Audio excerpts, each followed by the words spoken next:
Welcome to our YouTube channel, especially to this vlog series, which will be a short series of videos about our next plans and how do we prepare and what's going to happen in the next few months.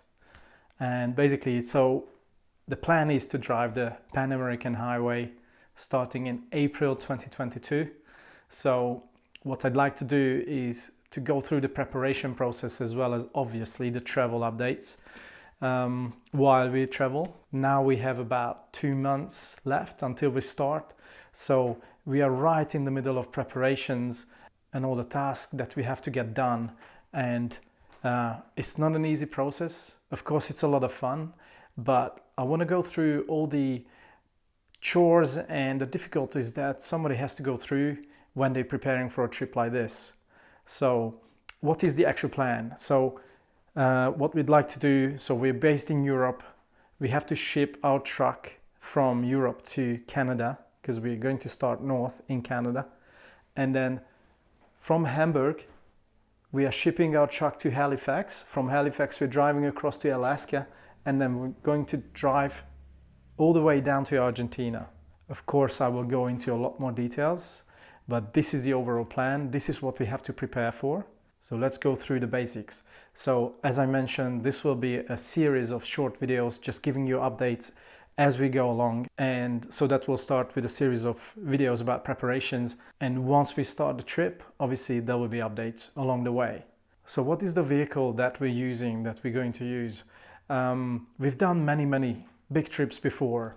Perhaps you followed those as well, maybe you haven't. I haven't actually done a lot of work on our YouTube channel before. I'm trying to obviously be more active now. And so what we've done, we've driven all the way from Europe to Singapore before. We've drove through the Sahara Desert. We've done lots of trips in Europe as well, and several other trips around the world, just little ones. This will be our biggest adventure yet. So we're quite excited. There's a lot to do, so let's get into it. So what is the vehicle? So far we traveled with our Toyota Land Cruiser Prado 120. It is the equivalent of the Lexus GX 470 in the US or in other parts of the world. Sometimes it's called the Land Cruiser, sometimes it's called the Prado. That's not important now. That's not what we're going to use. We're going to use a van, a 4x4 van. It's an Iveco Turbo Daily from 1998, quite old. That has some advantages and disadvantages. I will go into the details of the vehicle in a separate video.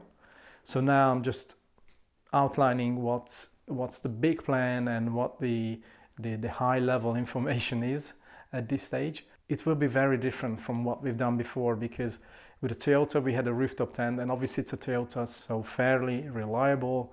There is a mechanic around the corner everywhere you go, and there is just spare parts everywhere you go around the world. That's not going to be the case for the Iveco, and I'm not a mechanic.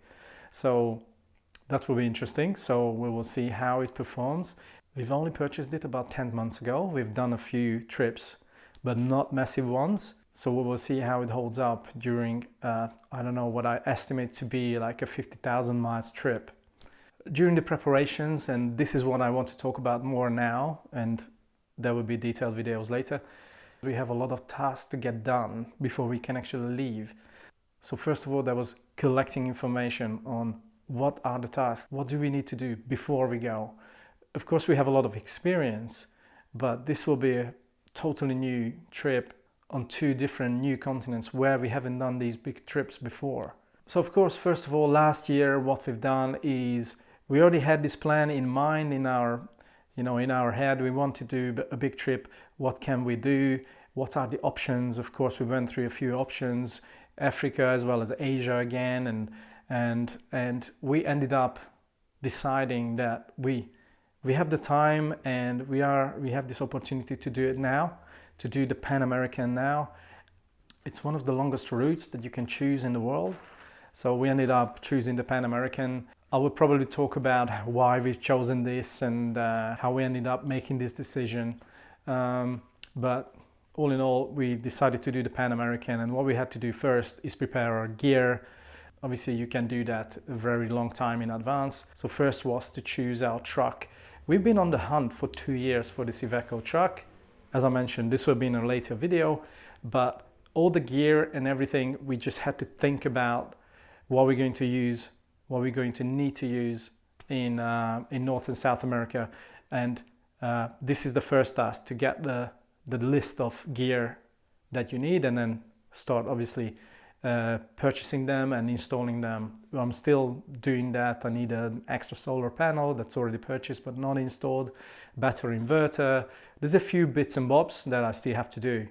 And obviously clothing and, you know, just water tanks and headlights and just every little detail you have to go through and think about what you're going to need. So this was the first part. Once you have your truck, once you have your vehicle that you want to do it with, you have to get your gear sorted.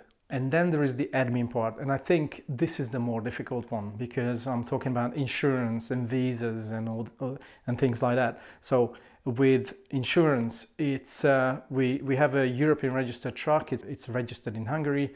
So once we ship it over to America or Canada in our case, we will have to have insurance, and now we have to organize it in advance, because you can't actually leave, at least we don't want to leave the port without having insurance.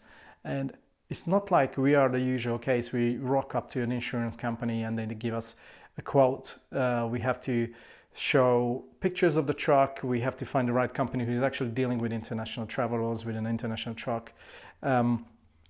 And how it was converted, and there's a lot of details that you have to provide, and then most of them will just say no.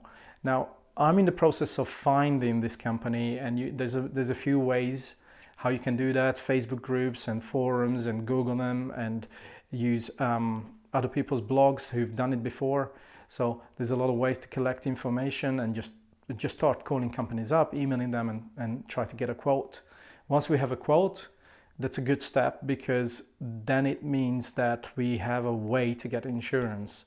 And of course, other people were able to do it, so hopefully we will be able to find one as well. And I think this is one of the most difficult parts. And then we have to go through all the countries where we're going to need visas or not.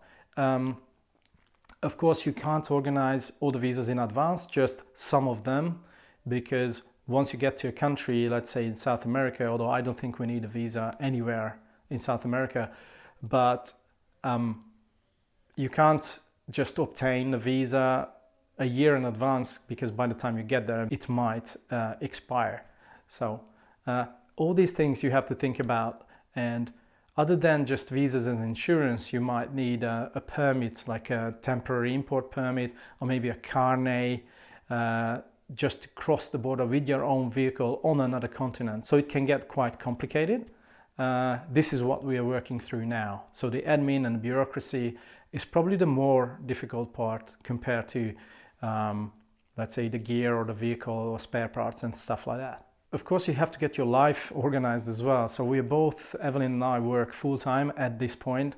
We will have to quit our jobs, or actually tell our clients that we're not going to work anymore from April 2022. So all these things, and of course the saving up part and dedicating the money that you want to spend during this trip and all the expenses, and calculate your budget, basically, that doesn't start 2 months in advance. That starts perhaps years in advance, which is the case for us as well. But you have to think about that. You have to think about your jobs, and this is what we're doing now. When is the right time to decide? When are we certain that we're going to go on this trip? Which at this point we are fairly certain. Obviously, life can happen. Many things can happen between now and when we leave. But what we know now is that we need to tell our clients that we're leaving, and basically quit our jobs or contracts and stuff like that. So that's something that we also need to think about and get done. Then there are other tasks, other stuff that we need in order to get prepared properly. For example, we need to go on a first aid course. We've done it before, of course.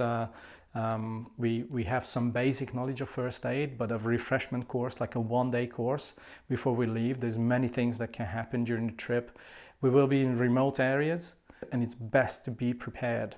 So we're going to organize a first aid course.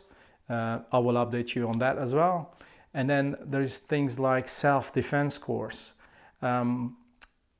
It's not like, so we don't prepare for doomsdays and the worst case scenarios, although at some level we do. We have a lot of experience. We know people are usually nice and we never had any trouble, but these are famous last words. We have to think about scenarios where we just have to defend ourselves, and I'm not talking about guns or anything like that, just get out of a situation. Even just the theory part, how to talk yourself out of trouble, and I know just the right person for this, and so we're going to go on a one-day course in order to be more prepared.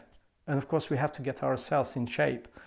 We're going to sit a lot in a truck, we're going to travel a lot, and this is something that is so important. For example, I have a problem with my back right now. I have to get it sorted before we go. I have to get it fixed. So I'm doing physiotherapy. I'm really looking into how I'm going to avoid my lower back issues during the trip and what I need to do on a daily basis so that my lower back can actually function while we travel. I think it's once we travel, and even though there's a lot of driving, we do a lot of hiking, a lot of activities. It's quite active rather than what I'm doing right now, which is sitting in front of a computer 10 hours a day. So even though this is an issue, I think the trip is actually going to help my back rather than not helping it. So what are the concerns before a trip like this? Of course, I talked about safety, and we are going through all the different countries and just, generally think about where we're gonna go, and we possibly going to touch most countries along the way. There will be countries, for example, Venezuela. Now, you can tell me that it's 100% safe or not, or yeah, and please comment down below, tell me what do you think. But probably we're not going to go into Venezuela at this point because it's just, as much as I don't trust the mainstream media's news on what's dangerous or where is a dangerous part of the world or where it isn't, because my experience is that usually the world is safer than what they show you in the TV. But still, I'm not going to look for trouble. So we have to consider this kind of stuff.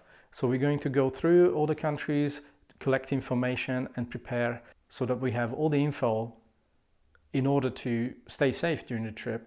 And then of course we need to decide on how much time we dedicate for this trip. Now what we're thinking, it's a minimum of 12 months, which will be actually very short for many, many overlanders. We're probably traveling a little bit faster than most people who do this. But we just, we don't have all the time in the world. We're quite lucky to actually dedicate 12 months. Possibly it will be a little bit longer, so we can actually stretch it. But what we're planning to do is do it in 12 months. So we should be back home by April 2023. Possibly summer 2023.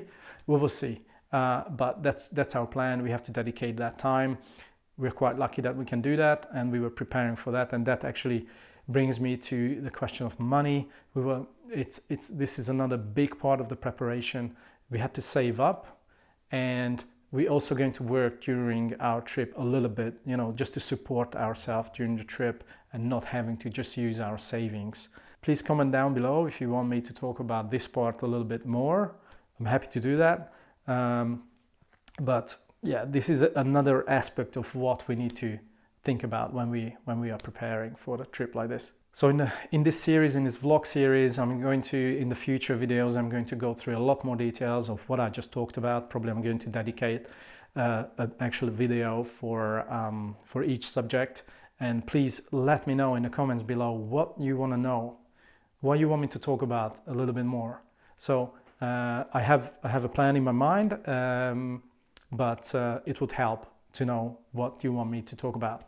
But definitely one of them will be to talk about the vehicle. I'm going to introduce the Iveco, what it can do, what it can't do. There is already videos on YouTube about it, and especially on Instagram. So you could check it out, what it is and how it looks and what it does. But I'm going to prepare a walk around video to show you what our home is going to be for more than 12 months. And of course, there will be updates along the way depending on what happens. I'm going to show you if something bad happens as well as something good happens. Of course, I'm not going to hide anything or sugarcoat anything. You will see what happens during a trip like this, especially during the preparations as well. So let's say I don't know, So let's say we run into an obstacle where we can't go, you will know about it, or we have to postpone or something. I'm not counting on it. I'm just saying you will hear about the good, the bad, and the ugly as well. So all that said, I'm actually wrapping this first video up. As I mentioned it before, please do let me know what your questions are, what you want me to talk about in more details. And I'm looking forward to creating the next video in the vlog series. Thanks very much.